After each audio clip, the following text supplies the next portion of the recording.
Pen drive లో ఈ రోజు కోర్టుకు కూడా సబ్మిట్ చేస్తాం. ఇది నా మ్యూజిక్ ఫెస్టివల్ కి నాకు ఫస్ట్ వచ్చిన ఆపర్చునిటీ అండి. గోవా ఆర్టిస్టులు అందరి పేరుతో పాటు నా పేరు కూడా ఉంటుంది, లావణ్య. 2021 అక్టోబర్ 13th అప్లోడ్ చేసిన పిక్చర్ ఇది నా ఇన్స్టాగ్రామ్ లో. ఇది నాకు ఫస్ట్ వచ్చిన ఆపర్చునిటీ. దీని గురించి నేను అక్కడ ఉన్నాను. అక్కడ ఉంటే నాకు హర్యానా కాల్ ఎంత వస్తుంది ఏంటి నీకు దానికి అని అడిగింది. ఇది నాకు ఆపర్చునిటీ. ఇప్పుడు నేను 0 నుంచి స్టార్ట్ చేస్తున్నాను. దీనికి పేమెంట్ అన్నది ఏం లేదు. ఆపర్చునిటీ అవకాశం రావడం అన్నదే చాలా ఎక్కువ. డబ్బులు అన్నది ఏం పే చేయరు. మేబీ దీని నుంచి వెళ్తూ ఉంటే ఒక 6 నెలలకు ఏమంత పేమెంట్ అయితే స్టార్ట్ అవుతుంది అని అంటే అవునా అనుకుంటూ వెటకారంగా వెక్కిలిస్తూ మాట్లాడుతూ నాకు ఇప్పుడు 50,000 వస్తాయి, ఎంతైనా ఇంతేలే అనుకుంటూ ఫిలిం ఇండస్ట్రీ అని ఒక యాక్ట్రెస్ అని లేదా ఒక యాంకర్ అని గొప్పగా మాట్లాడుతుంటే నేను చెప్పాను, అప్పుడు నువ్వు చూస్ చేసుకుంటున్న దారి నేను చూస్ చేసుకోలేక కాదు, ఒక ఉమెన్ వి నువ్వు ఇప్పుడు అంటే ఆవిడ మళ్ళీ నా ఇంట్లో నా రూమ్ లో ఉండి మాట్లాడుతున్నా కావాలనుకుంటుంది.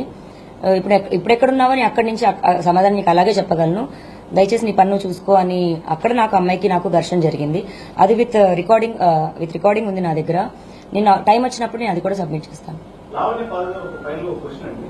2014లో లావణ్య రాష్ట్రాన్ని పెళ్లి చేసుకున్నాను చెప్తుంది. ఆ తర్వాత ఈ యొక్క 12 సంవత్సరాల కాలంలో పెళ్లి చేసుకున్నానికి సంబంధించి పెళ్లి చేసుకున్న తర్వాత మీ నోటీసులు తీసుకొచ్చిందా?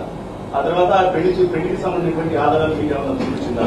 ఆ తర్వాత మీరు రాజధానితో మాట్లాడి అల్లుడు మీ ఇంటికి తీసుకెళ్ళడానికి మీకు జరిగాయా?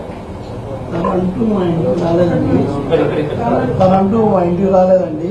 మేమే వస్తూ ఉంటాము, పోతా ఉంటాము. తను ఫిలిం షెడ్యూల్లో షూటింగ్ లో బిజీ ఉంటాడు కాబట్టి ఎక్కువ కూడా మాట్లాడడానికి అవకాశం లేదండి. కాబట్టి అన్ని ఫోన్ల ద్వారా మాట్లాడుకుంటూ వస్తున్నాము. అందరి సమక్షంలోనే గ్రాండ్ గా పెళ్లి చేద్దాము అని అనుకుంటూనే ఉండేవాడు. కానీ తన్ని రాయించుకుంటూ అట్లా రెడీ చేసేయాలి అంతే.